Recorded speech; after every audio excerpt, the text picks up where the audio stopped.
वह दूध जैसी सफेद थी, सफेद रंग के ही रेशमी कपड़े पहनती थी और चांदनी रात में ही बाहर निकला करती थी। जब वह हवा में उड़ती थी तो आसपास के लोगों को बेला के फूलों की सुगंध आती थी। लोग उसे बेला परी कहते थे। नगर के राजा का नाम था जमदग्नि। प्रजा उसका बहुत आदर करती थी। वह भी हमेशा प्रजा का बहुत ख्याल रखता था। समय समय पर प्रजा में खाने की वस्तुएं, कपड़े आदि बंटवाया करता था। एक दिन राजा को उदास देखकर उसके मंत्री ने उसकी उदासी का कारण पूछा। राजा ने बताया, रात को सपने में मुझे बेला परी दिखाई दी थी। उसने मुझ पर स्वार्थी होने का आरोप लगाया, लेकिन इससे पहले कि मैं कुछ कह पाता वह गायब हो गई। मंत्री ने कहा, महाराज, सपने तो सपने होते हैं। सारी प्रजा आपकी उदारता का गुणगान करती। राजा को मंत्री का उत्तर सुनकर भी संतुष्टि नहीं हुई। उन्होंने मन ही मन निश्चय किया कि वह बेला परी से मिलकर उसकी बात की सच्चाई जानकर रहेगा। कुछ समय पश्चात शुक्ल पक्ष आया तो राजा अपने मंत्री के साथ घोड़े पर सवार होकर जंगल की ओर चल दिया, क्योंकि बेला परी रात में ही बाहर निकलती थी। राजा और मंत्री दोनों को जंगल में भटकते भटकते 14 दिन व्यतीत हो गए। शुक्ल पक्ष का केवल एक ही दिन बाकी रह गया था।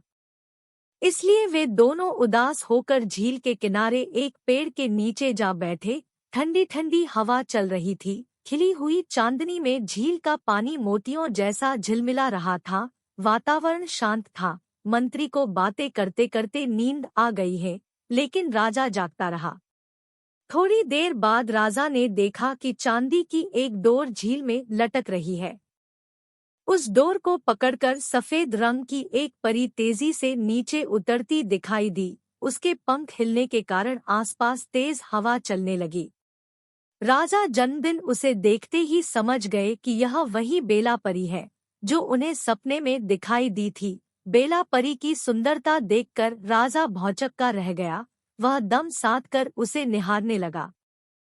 मन में विचार करने लगा कि कैसे वह इस परी से बात करे। परी ने अपने पंख उतारकर झील के किनारे रख दिए और शांत भाव से झील के जल में तैरने लगी। राजा को अचानक एक उपाय सूझा। जब परी ने झील के जल में डुबकी लगाई तो वह तेजी से लपककर परी के पंख उठा लाया। परी नहाकर बाहर निकली तो अपने पंख न पाकर बहुत परेशान हुई। वह बिना पंखों के उड़ नहीं सकती थी। बाद में परी ने देखा कि उसके पंख राजा के पास है। तब वह राजा से अपने पंख वापस कर देने के लिए प्रार्थना करने लगी। राजा ने कहा, सुंदर परी, मैं 2 शर्तों पर तुम्हारे पंख वापस कर सकता हूँ। पहली शर्त यह है कि तुम प्रतिदिन मुझसे मिलने के लिए आया करोगी। दूसरी शर्त यह है कि तुम्हें सिद्ध करना होगा कि मैं स्वार्थी हूँ। बेला परी ने राजा की बात मान ली, लेकिन उसने भी अपनी 2 शर्तें रखी।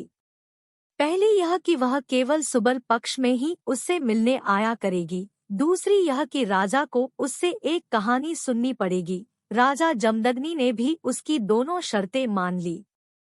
अब बेला परी ने कहानी सुनानी शुरू की। एक शिकारी अपने कुत्ते के साथ जंगल में शिकार करने गया। जब वह वापस लौट रहा था तो रास्ते में उसे एक टूटी हुई बैलगाड़ी मिली। बैलगाड़ी में सोने की सिल्लियां और चांदी की छड़ियां लदी हुई थी। गाड़ीवान पास में ही उदास बैठा था। शिकारी को देखकर गाड़ीवान ने कहा, मेरी गाड़ी का पहिया खराब हो गया है। मुझे गांव जाकर बढ़ई को लाना होगा। क्या तब तक तुम मेरी गाड़ी की रखवाली करोगे? शिकारी मान गया। गाड़ीवान बढ़ई की खोज में गांव की ओर चला गया। शिकारी और उसका कुत्ता गाड़ी की निगरानी करने लगे। काफी देर हो गई, अंधेरा होने लगा, लेकिन गाड़ीवान न लौटा।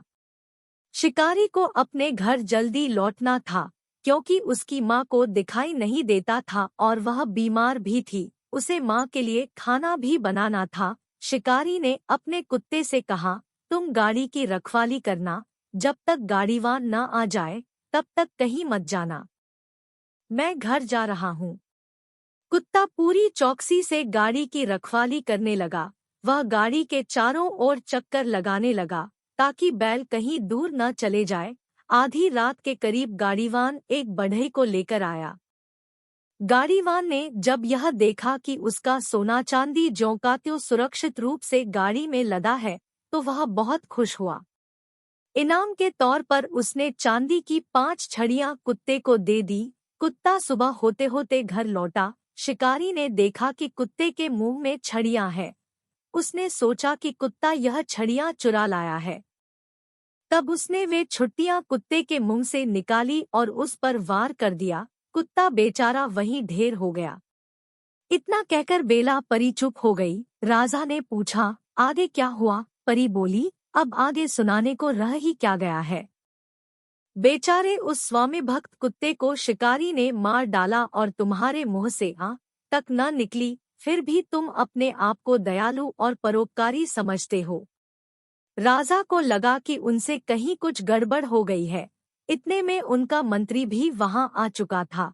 मंत्री ने बेला परी को जवाब दिया, लेकिन हमारे राजा जो दान देते हैं, अकाल पड़ने पर लगान माफ करते हैं, उसमें उनका क्या स्वार्थ है? बेला परी ने कहा, उसमें स्वार्थ है। राजा को मालूम है कि यदि उन्होंने लगान माफ नहीं किया तो उनके राज्य में अशांति फैल जाएगी। राजा को बेला परी की बात ठीक लगी। उस दिन उन्होंने निश्चय किया कि अब वह दान के बदले लोगों को काम देगा। फिर राजा ने वैसा ही किया। कुछ ही वर्षों में राज्य में खूब खेती होने लगी। कोई बेरोजगार और भूखा न रहा। राजा ने नगर में जगह जगह बेला फूल के पौधे लगवाए। नगर बेला की सुगंध से हमेशा सुगंधित रहने लगा।